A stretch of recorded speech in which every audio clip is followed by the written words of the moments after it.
In this video, I will be showing you how to download and install Epic Games in Windows.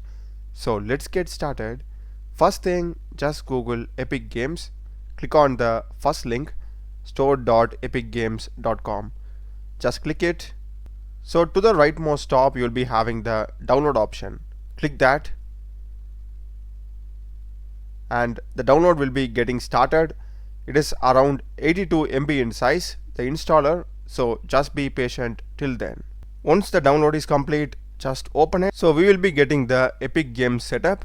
So the first is, this is the default location where Epic Games is going to get installed. If you don't have enough space in local disk C, just click on change and put it to local disk D or E. Okay, you can just change that.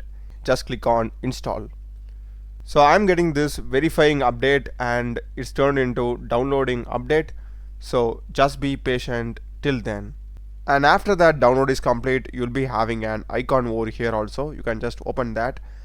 And here we need to sign in. So it has these many options to sign in, and we are having these also.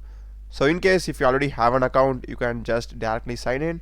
If you don't have an account, you can just click on new here, create an account.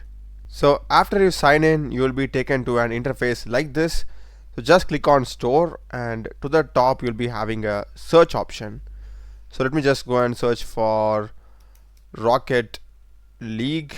And if you want to download this game, you can just scroll down and click on get, because it's a free game. If it's a paid one, you have to pay and play it. That's a video, guys. Do check the playlist of my channel. Now a lot of videos in programming and AI tools. Subscribe me. Thanks for watching.